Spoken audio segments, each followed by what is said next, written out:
नरसिंह भगवान की जय। त्या खांबातून जेव्हा भगवंत प्रकट झाले तेव्हा भगवंत इतके अद्भुत दिसत होते, इतके भयानक दिसत होते की त्यांचे नेत्र, भगवंतांचे नेत्र तापलेल्या सोन्याप्रमाणे पिवळे धमक होते। त्यांचे दाढा अतिशय विक्राळ होत्या। त्यांची जीभ तलवारीप्रमाणे चमकत होती आणि सुरीप्रमाणे धारदार होती। आणि त्यांचे शरीर इतके विशाल होते, भगवंतांचे शरीर, की त्यांचं शरीर स्वर्गाला स्पर्श करीत होते। इतकंच नाही, त्यांचे फुगवलेले नाक आणि उघडलेले तोंड गुहेप्रमाणे अद्भुत दिसत होते। चंद्र किरणाप्रमाणे शुभ्र रोम सर्व शरीरावर चमकत होते। चारी बाजूनी असंख्य हात होते भगवंतांचे आणि त्या हातात आयुध कुठले होते? त्यांचे नख हेच त्यांचे आयुध होते। आणि ते इतके क्रोधिष्ठ झाले होते भगवंत, या भगवंताचे असे अद्भुत रूप पाहून सर्व देवता, सर्व दैत्य सगळेजण भयभीत झाले। त्यांच्या जवळ फिरकणे सुद्धा अशक्य होते। त्यावेळेला हिरण्यकशिपूने पाहिले की हा कोण आहे? विष्णूच मायावी रूप धारण करून आलाय। आणि तेव्हा हिरण्यकशिपूने हातात गदा घेतली आणि भगवंतांवर धावून गेला। ज्याप्रमाणे पतंग अग्नीमध्ये प्रवेश करतो आणि अग्नीमध्ये प्रवेश केल्यानंतर अदृश्य होतो, त्याप्रमाणे हिरण्यकशिपू जेव्हा भगवंतांकडे धावून गेला तेव्हा तो दिसेनासा झाला। का? तर भगवंतांचं तेज एवढं होतं की दिसतच नव्हतं। त्यानंतर एखाद्या गरुडाने सर्पाला पकडावे त्याप्रमाणे भगवंतांनी त्या हिरण्यकशिपूला पकडले आणि भगवंत खेळ खेळत होते। गरुडाच्या तावडीतून जसा सर्प सुटतो तसं भगवंतांनी त्याला पकडलेले असताना तो सुटला। भगवंत इथे लीला करतायत, सर्व भक्तांना, देवतांना दाखवून देत आहेत की भगवंत काय लीला करतायत।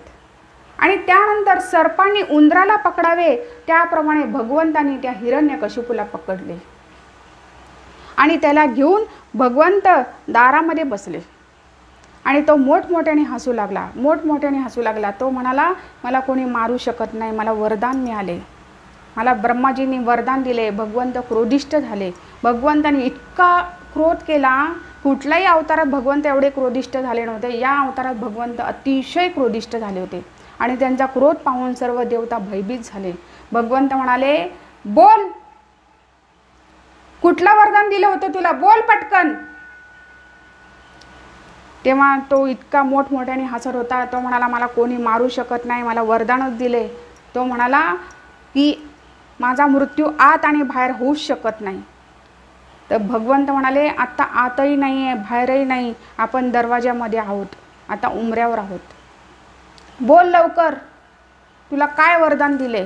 तेव्हा त्यांनी सांगितले, ना दिवसा ना रात्री दोन्ही वेळेला माझा मृत्यू होऊ शकत नाही, मी अमर आहे। मोठमोठ्याने तो हसू लागला। भगवंत म्हणाले, आत्ता दिवसही नाही आहे, रात्रही नाही आहे, आत्ता संध्याकाळची वेळ आहे, 3 सांजची वेळ आहे। त्यानंतर तो मोठमोठ्याने हसू लागला। तो म्हणाला की माझा मृत्यू पृथ्वीवर सुद्धा होणार नाही, आकाशातही होणार नाही। भगवंत म्हणाले, आत्ता आपण मध्यावर आहोत। तेव्हा तो मोठमोठ्याने हसू लागला की माझा मृत्यू होणारच नाही, कारण प्राण्यांनी आणि मनुष्याने माझा मृत्यू होऊच शकत नाही। तर भगवंत म्हणाले, तू नीट बघ मला, मी प्राणी आणि मनुष्य नरसिंह अवतार धारण केलाय। तेव्हा तो आणखी मोठमोठ्याने हसू लागला। तो म्हणाला की मला शस्त्राने नाही आणि अस्त्राने नाही मारू शकत। भगवंत म्हणाले, यावेळी माझ्या हातात शस्त्रही नाही आहे, अस्त्रही नाही आहे, माझे नखच हेच माझे आयुध आहे। आणि असं म्हणून मोठ्या आक्रोशाने, मोठ्या गर्जना करून भगवंताने त्या हिरण्यकशिपूचे पोट फाडले आणि त्यातले आतड्या काढून, पोट फाडले आणि त्यातल्या आतड्या काढून भगवंताने स्वतःच्या गळ्यात घातले आणि हिरण्यकशिपूचा वध केला। इथे सिंहासाठी भागवतमध्ये वर्णन आहे की सिंहासाठी हे फार मोठे शृंगार म्हणले गेले। भगवंताने त्याचे आतडे काढून गळ्यात घातले, ते सिंहासाठी मोठे शृंगार म्हणले गेले। भगवंत कधी आले त्याला मारण्यासाठी? संध्याकाळची वेळ होती। म्हणून तर हिंदू धर्मात 3 सांजच्या वेळेला, संध्याकाळच्या वेळेला दिवाबत्ती केली जाते, धूप लावला जातो, अंगण सडा घालून रांगोळी काढली जाते आणि म्हणून हिंदू धर्मात उंबऱ्याची पूजा केली जाते. उंबऱ्यावर दरवाजात उभं राहिलं जात नाही. आपण म्हणतो ना दरवाजात उभं राहू नको, एकतर आत उभा राहा नाही तर बाहेर उभा राहा. तर त्याचं कारण आहे की भगवंत नरसिंह भगवंत जेव्हा प्रकट झाले त्यावेळेला ते तिथे विराजमान होऊन त्यांनी हिरण्यकशिपूचा वध केला. हिंदू धर्मात ही भावना आहे की तिन्ही सांची वेळ भगवंत प्रकट झाले. आणि कुठले भगवंत? नरसिंह भगवंत.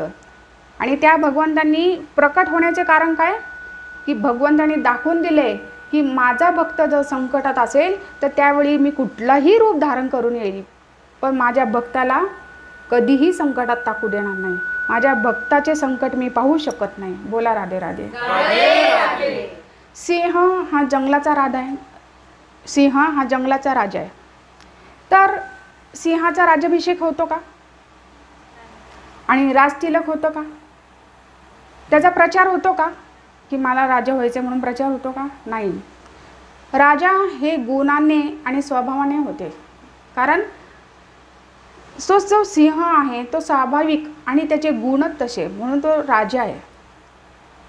हत्तीच्या मस्तकाला सुद्धा तो सिंह फाडून टाकतो. त्याप्रमाणे भगवंतांनी नरसिंह हा अवतार धारण करून हिरण्यकशिपूचे पोट फाडले. सिंह जसं गर्जना करतो, डरकाळी फोडतो ना, त्याप्रमाणे भगवंतांनी गर्जना केली. इतकी मोठी गर्जना केली की सगळे जण भयभीत झाले. आणि जेव्हा हिरण्यकशिपूचा वध केला सर्व देवतांना इतका आनंद झाला, कारण सगळे देवता बंदिस्त झाले होते. ते भगवंतांची प्रार्थना करण्यासाठी क्षीरसागरावर सुद्धा जाऊ शकले नाही. ते जिथं होते तिथून ते प्रार्थना करत होते, भगवंता या अवतरित व्हा आणि आम्हाला वाचवा, आम्हाला बंदिस्त केले. आणि हिरण्यकशिपूचा वध झाल्यानंतर सर्व देवता इतके प्रसन्न झाले की भागवतमध्ये वर्णन आहे की स्वर्गातील देवी, ज्या वेळेला देवी म्हणले कारण देवता खाली भगवंतांबरोबर आहे, तर स्वर्गातील देवी भगवंतांवर पुष्प वर्षाव करू लागले. गंधर्व गान करू लागले, अप्सरा नृत्य करू लागले. कारण हे गंधर्व हिरण्यकशिपूसाठी गान करत होते इतके दिवस आणि अप्सरा हिरण्यकशिपूसाठी नृत्य करत होते. इतके भयभीत झाले होते की देवता हिरण्यकशिपू सांगेल ते करत होते. आज त्यांना इतका आनंद झाला की भगवंतांसाठी ते गान करू लागले, पुष्प वर्षाव करू लागले, नृत्य करू लागले. परंतु भगवंतांचा क्रोध काही शांत झाला नाही. भगवंत इतके क्रोधिष्ठ झाले की त्यांच्या नेत्राकडे कोणी पाहू शकले नाही. भगवंतांच्या नेत्राच्या तेजाने, त्यांच्या नेत्रातून एवढे तेज प्रकट होत होते की त्यांच्या तेजाने सूर्य आणि आदी ग्रह यांचे तेज फिक्के झाले. आता आपलं सामर्थ्य नाही सूर्याकडे पाहणं, सूर्यदेवाकडे पाहण्याचं सामर्थ्य हा आपल्यात नाही आहे. आणि अशा सूर्यदेवता आणि इतर ग्रह त्यांच्या नेत्राच्या तेजापुढे फिक्के पडले आणि आकाश आणि दिसेनासे झाले. आणि भगवंत इतके क्रोधिष्ठ झाले की त्यांच्या श्वासांच्या जोराने समुद्र खवळले आणि पर्वत उडू लागले. देवतांची विमाने अस्तव्यस्त झाली आणि स्वर्ग डळमळू लागले, भूकंप होऊ लागला. इतके भगवंत क्रोधिष्ठ झाले होते. सिंह डरकाळी फोडतो त्याप्रमाणे भगवंत गर्जना करू लागले. आणि भगवंतांचे ते उग्र रूप पाहून ब्रह्माजी, रुद्रजी आणि सर्व देवता सर्वजण भयभीत झाले. प्रत्येक अवतारात भगवंत जेव्हा जेव्हा अवतार धारण करतात ना, तेव्हा सर्व देवता भगवंतांचे स्वागत करतात, हार घेऊन येतात, त्यांचे स्तुतिगान करतात. आता या वेळेला जो अद्भुत अवतार झाला की त्यांना स्तुतिगानही करता आली नाही, हारही घालता आलं नाही. देवतांच्या हातात हारे आणि भगवंत एवढे क्रोधिष्ठ झालेत, इतके क्रोधिष्ठ झाले की समुद्र खवळले, पर्वत उडू लागले, इतके खवळले भगवंत. तर आता देवतांच्या हातात हार आहे आणि त्यांच्या नजरेसमोर थांबण्याचं सामर्थ्य नाही, कारण सूर्यदेवता आणि ग्रहसुद्धा फिके पडू लागले, एवढं तेज होतं नेत्रांमध्ये. तर देवता, भगवंत इतके क्रोधिष्ठ झाले की देवता इथे आहेत, तर भगवंतांना वाटलं आता हार घाले. भगवंत इथे पाहतात, देवता भयभीत होऊन इकडं आले. भगवंत इथे पाहतात तर इथले देवता इथे आले. भगवंतांच्या नेत्रासमोर सामर्थ्यच नाही कोणाचं थांबण्याचं. ते भगवंत इथे बघतात, देवता इथे. भगवंत इथे बघू लागले की देवता इथे. देवता त्यांच्यासमोर थांबतच नव्हते, हार घालणार कसं. आणि भगवंतांना हे माहिती, भगवंतांनी आधीच हिरण्यकशिपूचं पोट फाडून तिथले आतडेच गळे घातले होते. देवता विचार करतायत आपण हार घालायचा कसा, आपल्याला तर सामर्थ्यच नाही त्यांच्यासमोर उभा राहण्याचं. सर्व देवता लक्ष्मीजीकडे गेले. लक्ष्मीला सांगितले की देवी, भगवंतांनी खूप सुंदर अवतार धारण केलेला आहे, त्यांना हार घालायचा आहे, परंतु आमचं सामर्थ्य नाही, आम्ही भयभीत झालो आहे, तुम्हीच चला आता त्यांना हार घाला. लक्ष्मी देवी म्हणाली ठीक आहे. घेतला हार. आजूबाजूला सगळे देवता होते लक्ष्मीबरोबर. लक्ष्मी गेली, सर्व देवता लक्ष्मीजीच्या मागून, आणि लक्ष्मी समोर पाहते तर भगवंतांचे एवढे उग्र रूप पाहून ती भयभीत झाली. आसपास पाहते तर देवतासुद्धा पळून गेलेले, देवतासुद्धा नव्हते आसपास.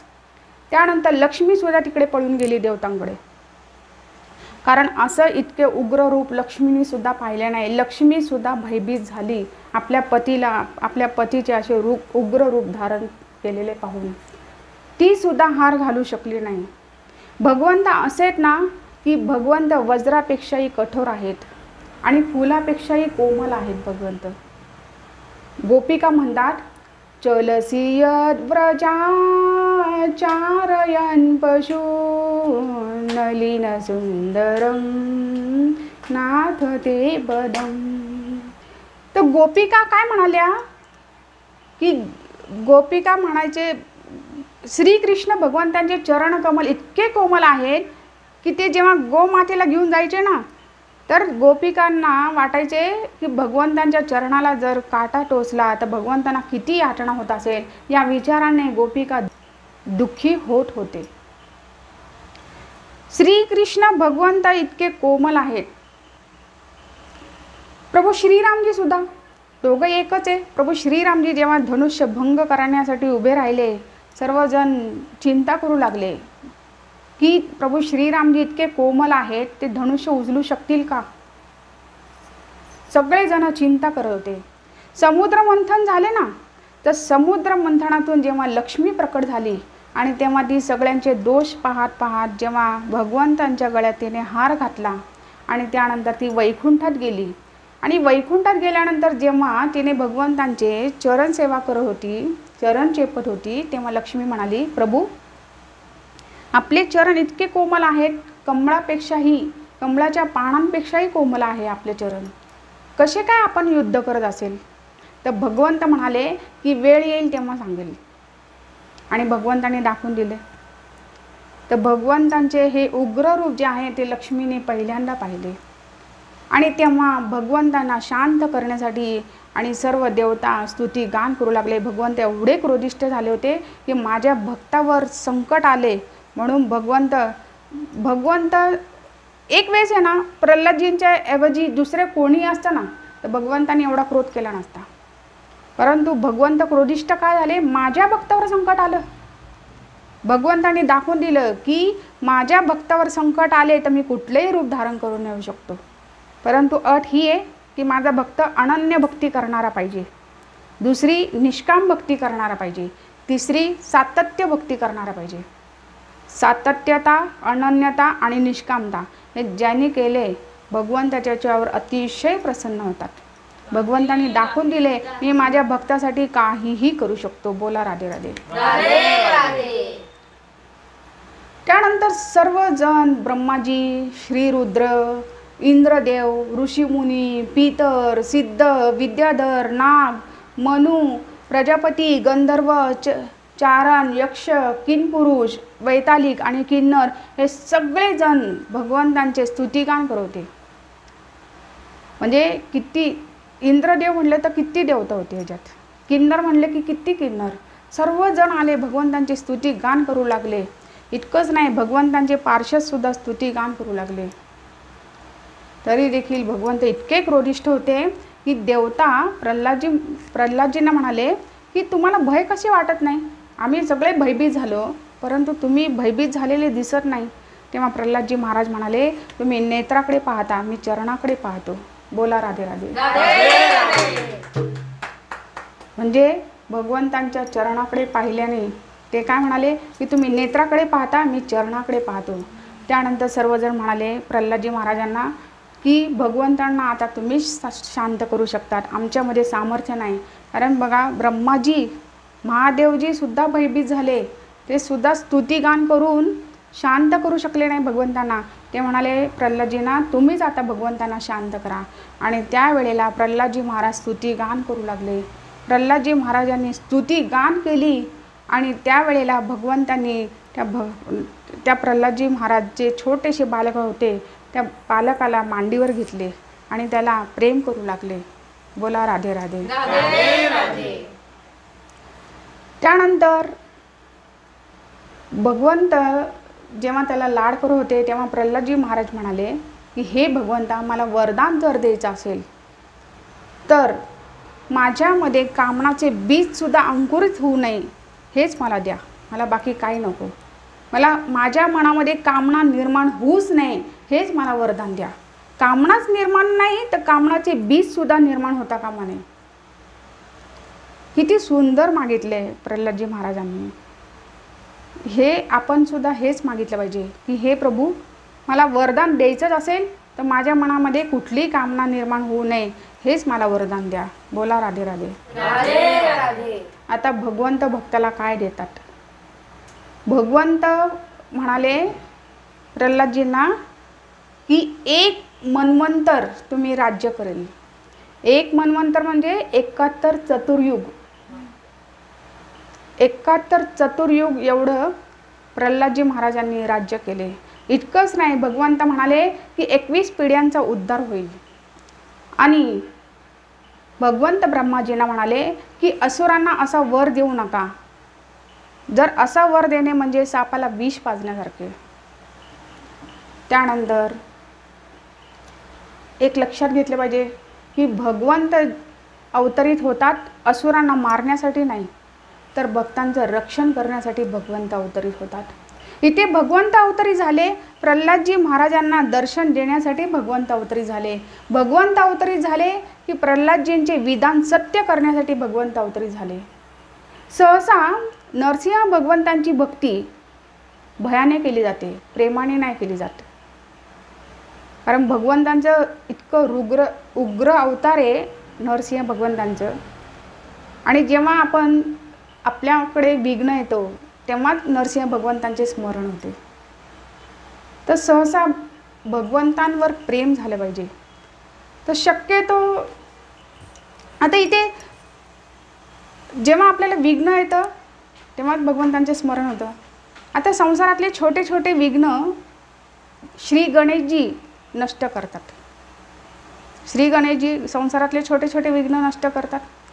तेच गणेशजी भगवंतांची आराधना करतात आणि भगवंत देवतांचेही विघ्न नष्ट करतात. बोला राधे राधे. राधे राधे. तर असे नरसिंह भगवंतांचे जो कोणी लीला श्रवण करेल तर भगवंत म्हणतात तो कर्मबंधनातून मुक्त होईल, पापातून मुक्त होईल आणि त्याची भक्ती वृद्धिंगत होईल. हे फलश्रुती आहे. तर ही कथा श्रवण करून त्यातून जे उपदेश मिळालेत तर सर्वात मोठा उपदेश हा मिळाला की निष्काम भक्ती केली पाहिजे, सातत्य पाहिजे आणि अनन्य भक्ती केली पाहिजे. आणि इथं प्रल्हादजी महाराजांनी सांगितले कोणाची भक्ती करायची? श्रीकृष्ण भगवंतांची भक्ती केली पाहिजे. आता प्रभू श्रीरामजी श्रीकृष्ण हे एकच आहे. बोला राधे राधे. राधे राधे. नरसिंह भगवंतांची कथा गान करताना काही त्रुटी राहिली असेल, माझ्या या वाणीद्वारा आपल्या हृदयाला ठेच पोचली असेल तर अज्ञान बालक समजून मला क्षमा करा. राधे राधे. राधे राधे. श्रीकृष्णार्पणमस्तु. राधे राधे.